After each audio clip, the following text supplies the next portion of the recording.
Hey, it's TR. And time for an old man rant. Why not? No, seriously. Yeah, we're old and we don't care. This is true. I know there's people out there of various ages, and it is true. One thing about getting old that is very liberating, you don't give a crap what anybody thinks. Matter of fact, you don't give a shit what anybody thinks, because I'll say shit all I want. I don't care. You don't care what people think about what you look like. You don't care about what people think about what you got. I mean, some people still do. That's their problem. But the liberating thing is to not care. You realize what's important. So, anyways, yes, Ed, this is in response to your "We're old and we don't care" video. This is exactly the reason why a bunch of this inexpensive crap that's out there now, I'm buying and trying, because I don't care. I'm going to use what I like, what works for me and what I like. And it doesn't matter what you think of it. It matters if I like it. And I like it, I like it. So, right here. They didn't start out to be this cheap, but you're looking at $149. Because it actually probably wasn't as good as it should have been when they originally made it. Music and Gears, Avery has told us, and I believe correctly, that back in the 80s when Kramer's first came out, they were crazy. They were in the mid-teens in price. And for those that don't know, for a little over $1,000 to a little over $1,000 would have got you a Les Paul Standard back then. My 1992 Les Paul Studio was $750 for the Studio. The Standards were about $1,000 then. So $1,500 for Kramer, just amazing, right?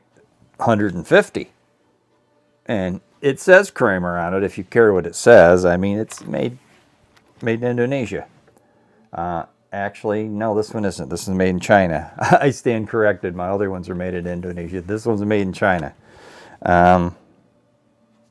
Still works. I did a couple little things to it, just out of preference. But what am I playing through?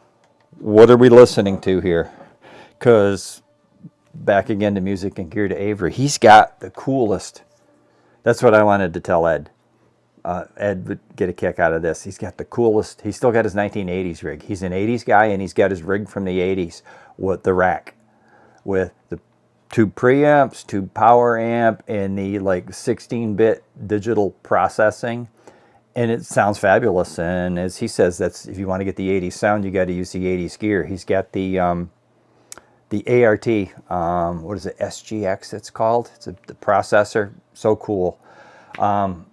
Yeah, I would have loved that stuff back then. I tried to build a rack. My kids were little. I was kid poor because they came first. So, yeah, I couldn't afford that kind of stuff. That SGX was like $500 back then, you know. It might as well have been $1 million to me then.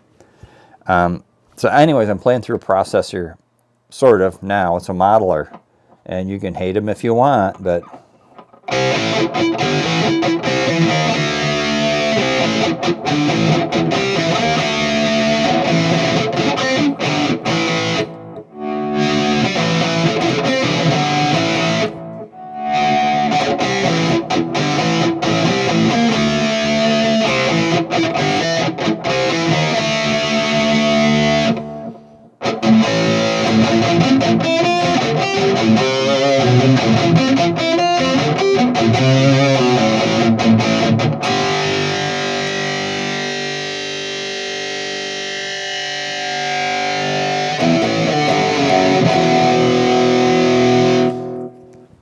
I think it sounds fine for what I'm doing, for practicing and whatnot.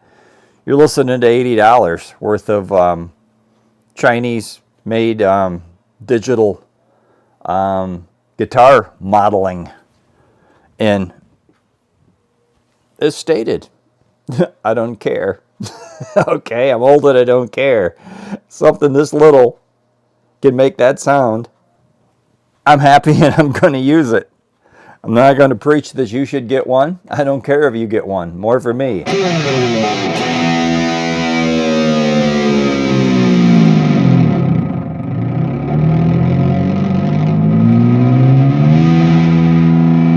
And you can also tell me my Floyd Rose special sucks. Because you know what? A Floyd Rose original costs more than I paid for this guitar.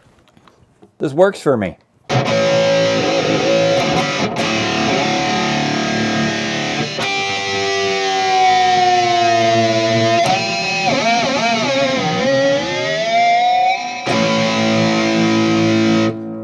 I'll let you know when it wears out, okay?